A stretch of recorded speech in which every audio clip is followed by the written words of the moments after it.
Bismillahirrahmanirrahim. Assalamualaikum warahmatullahi wabarakatuh. Alhamdulillah wassalatu wassalamu ala Rasulillah wa ala alihi wa sahbihi wa man walah wa ba'd. Saudara-saudariku, di antara tuntunan fikih yang sangat penting diketahui dan dijalankan oleh setiap muslim ataupun muslimah dalam syariat Islam adalah tuntunan mandi janabah.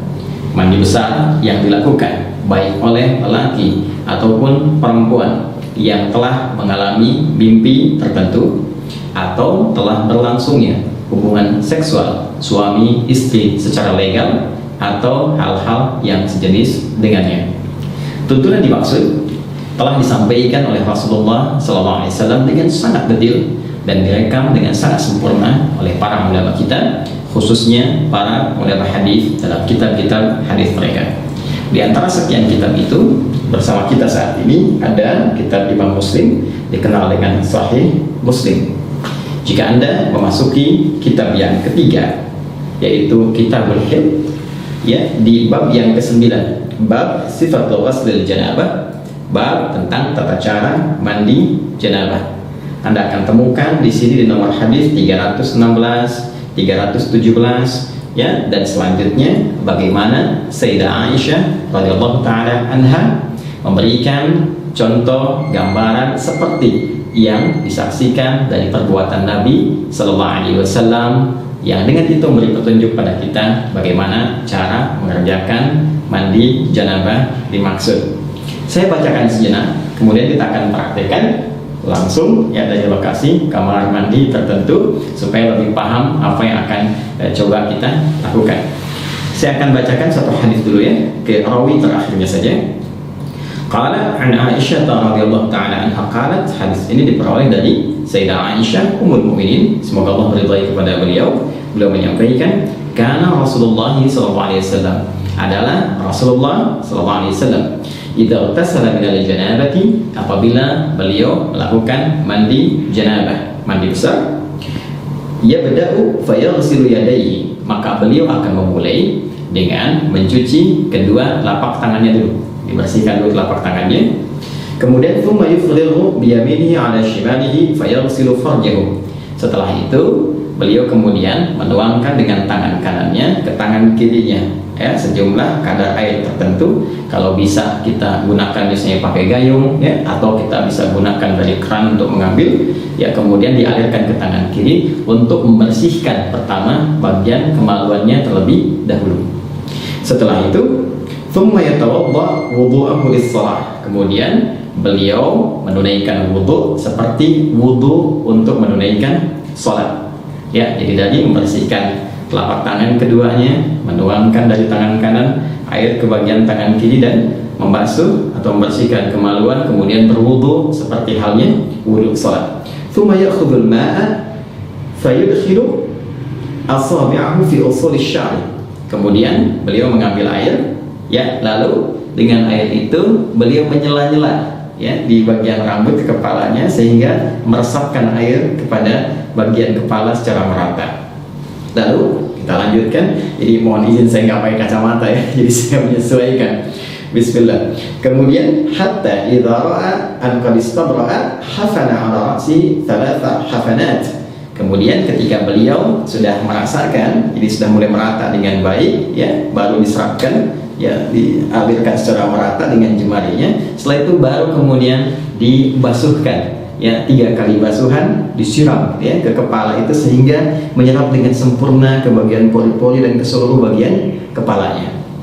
Setelah itu thumma afadha 'ala sa'iri jasadihi thumma ghasala rijlaihi, lalu menyempurnakan untuk membasuh seluruh tubuhnya dari kanannya kirinya secara sempurna keseluruhannya, baru kemudian di akhir membasuh kedua kakinya. Nah, ini nanti ada yang menarik ya sebelum kita praktekkan teman-teman sekalian. Ini pun ada di Al-Bukhari, di sini disebutkan nomor hadis 248, 262, juga nomor hadis 272. Nah, ada yang sangat menarik teman-teman sekalian saat beliau mempraktekkan tata cara mandi janabah ini dalam perihal wudu.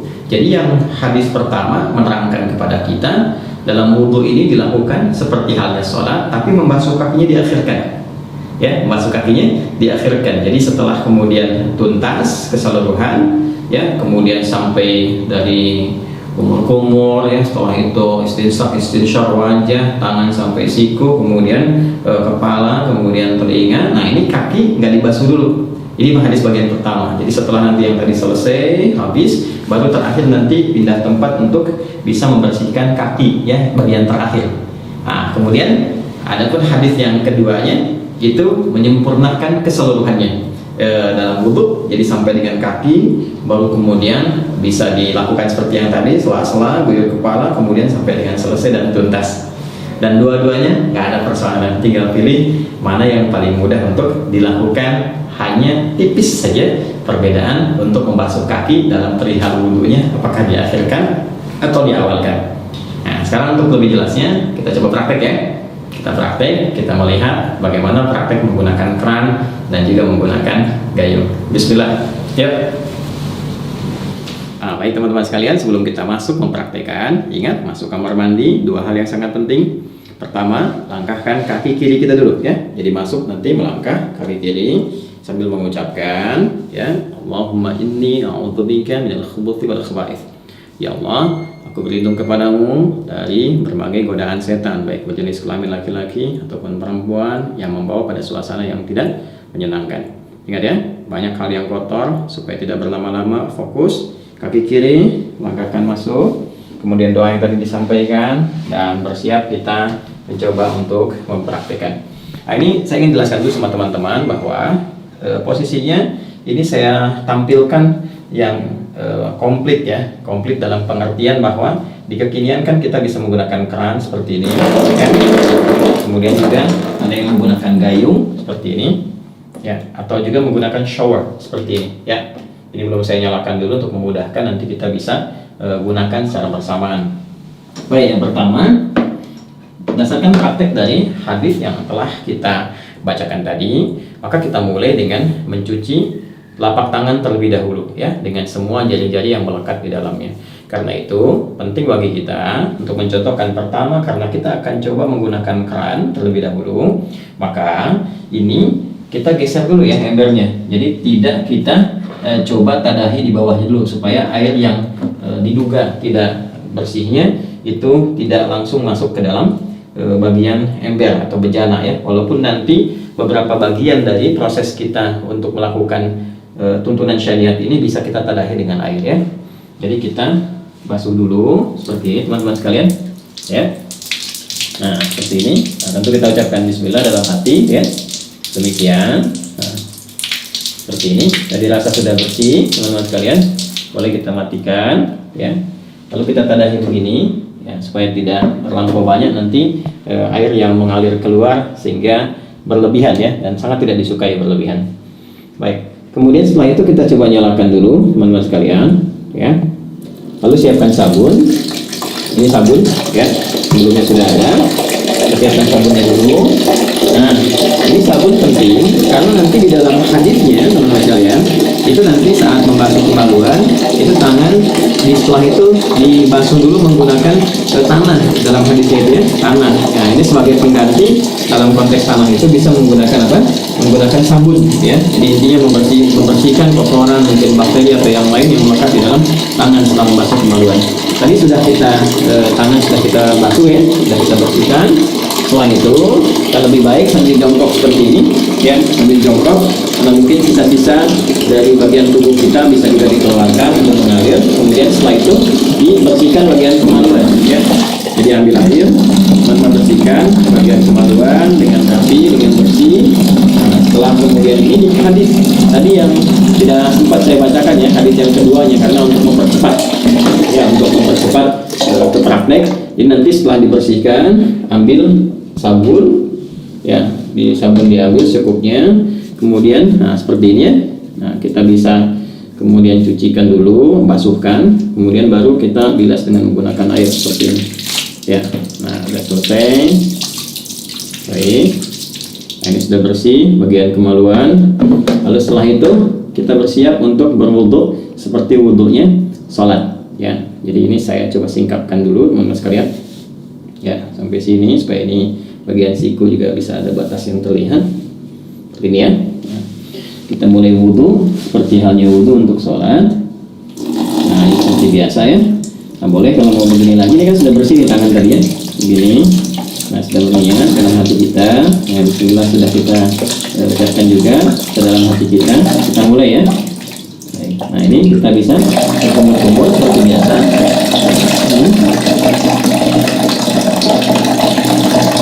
Nah, boleh kumur-kumur itu bisa sambil berkumur demikian, lalu kemudian kita bisa serap sambil istinsyak dan istinsyak seperti ini cara pertama.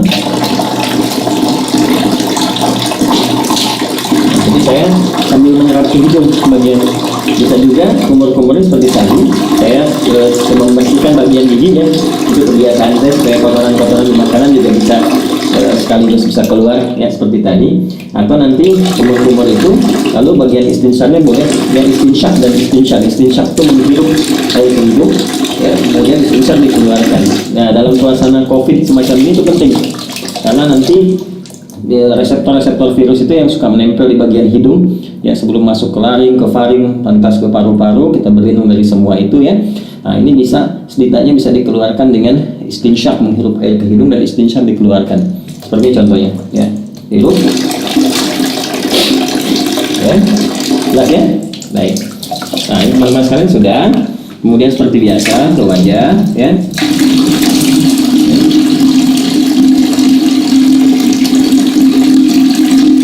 Nah, teman-teman ya, ingat yang pernah saya contohkan. Jadi ngambil air, ini saya ambilkan. Ini nggak apa-apa saya agak ini karena saya tadah di bawah ya. Ya, seperti ini. Lihat baik-baik. Nah, betul. Begini. Ini yang jempol ya, ke bagian belakang telinga begini.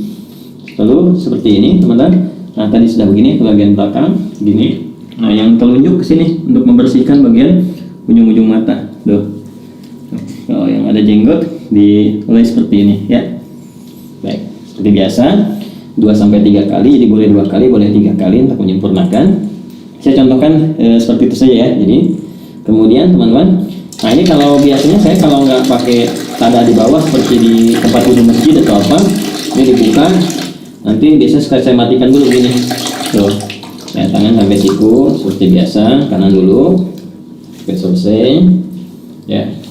Lalu setelah itu biasa yang kirinya ya, ini 2 kali, bisa 2 kali ya, sampai 3 kali, baru setelah 2-3 kali kiri ya. Nah, ini juga sama ya, 2-3 kali teman-teman sekalian. 2-3 kali itu ambil air lagi ya, kalau kita mau rasakan begini nggak ada masalah sekali. Terus setelah itu bagian kepala kita rasakan ya, diusap sini ke belakang, balikan kembali ya. Boleh langsung ke telinga begini ya, seperti ini boleh ya. Atau juga bisa teman-teman lakukan kepala dulu, balik, kemudian ambil air lagi untuk telinga ya.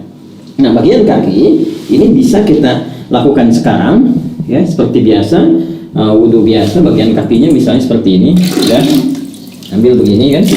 Nah, ini kan ya, bagian jari-jari jangan lupa teman-teman. Nah, seperti ini. Nah, kita ambil lagi ya, ke kanan, kemudian juga yang kiri ya, disempurnakan teman-teman seperti biasa teman-teman lakukan ya, yang kirinya. Nah, ini boleh dulu bersihkan ujung-ujungnya seperti ini ya. Boleh begini. Nah, ini kalau teman-teman mau lakukan hadis yang pertama. Bisa yang kedua, ini nggak dibasuh dulu kaki ya. Setelah selesai tadi ke kepala, ke telinga, jadi langsung kemudian melakukan ke yang selanjutnya, tahap selanjutnya. Apa itu? Yaitu ambil air seperti ini ya. Bisa kita tumpahkan dulu sedikit seperti ini. Lalu di sela-sela sini ya, sampai kita merasakan pori-pori kepala itu sudah mulai basah ya, begini ya teman-teman sekalian. Nah, kita bisa ambil lagi. Ini biarkan mengalir juga nggak apa-apa, nanti terakhir kita dari gayung ya. Nah, seperti ini. Nah, saya letak ya. Nggak ada beda laki-laki dengan perempuan ya. Nah, seperti ini biasanya ya. Nah, setelah itu cukup, bisa sekali, bisa 2 kali ya. Setelah itu teman-teman, disebutkan dalam hadis, kemudian Nabi mengambil air, tentu bisa dengan ini, bisa dengan Tadi kan dengan ini ya, dengan kepalan, bukan kepalan terbuka begini ya, antara telapak tangan kanan kiri disatukan begini, kemudian disiramkan ke kepala, untuk ke kepala dulu, meratakan kepala seperti ini ya. Jadi bisa aja sebenarnya pakai telapak tangan ke kepala dulu. Tadi kan sedikit-sedikit ya, sela-sela. Kalau ini meratakan, kalau bisa menggunakan ini juga boleh, gunakan kerangnya. Saya coba contohkan pakai ini dulu. Tuh ya, secara menyeluruh, jadi selesai gitu ya. Nah, atasnya ini 3 kali ya, jadi 3 kali dicontohkannya ya. Jadi kita seperti ini. Ya, boleh pakai gayung juga, ini untuk kepala dulu ya. Tadi kan kepala. Nah, baru setelah itu disiram ya. Siram di seluruh tubuh. Ini sudah merasakan rata, sudah enak ya. Nanti ada hikmahnya loh, kenapa kepala dulu itu ada hikmahnya. Ya, termasuk nanti terkait dengan kesehatan, kesegaran tubuh, dan juga bagaimana menghidupkan kembali semangat dalam beraktivitas supaya nggak malas, lemas, kemudian daya pikir jadi kuat dan sebagainya ya. Lalu kemudian membantu secara sempurna dari bagian kanan sampai kiri sampai dengan selesai. Ini kalau kepala sudah, kita tulis dari sini ya. Nah, sampai selesai, terus rasakan ya. Jadi juga penting ini, terus rasakan sampai dengan selesai ya, sampai selesai semuanya ya. Sabun seperti biasa. Nah, kalau pakai shower, nah ini ya di atas ini. Nah, ini saya turunin dulu ya, biar memudahkan, biar nggak ini sama kamera, kan ini bisa begini juga ya. Nah, ini tinggal begini aja, atau dipasang di atas seperti tadi ya. Nah, ini pasangkan lagi. Nah, kemudian seperti ini. Nah, ini lebih rata ya. Ambil kanan, ini pakai apa? Pakai sabun dan seterusnya. Nah, kemudian selesai teman-teman sekalian. Nah ya, jadi ini sudah disabunin, rata semua. Nah, kalau bagian pertama tadi yang kakinya belum dibasuh, belum dibersihkan, maka berpindah tempat ya. Berpindah tempat tuh gini, supaya tidak teraliri oleh air yang tadi sudah kita basuhkan ke tubuh kita, sehingga masih bercampur kotoran-kotoran yang mungkin tidak mengalir sempurna. Itu ya hikmahnya. Maka berpindah sedikit, pindah sedikit kan. Kemudian kita mulai basuh kaki ya, yang tadi belum terbasuh dalam wudhu tadi pada hadis yang pertama.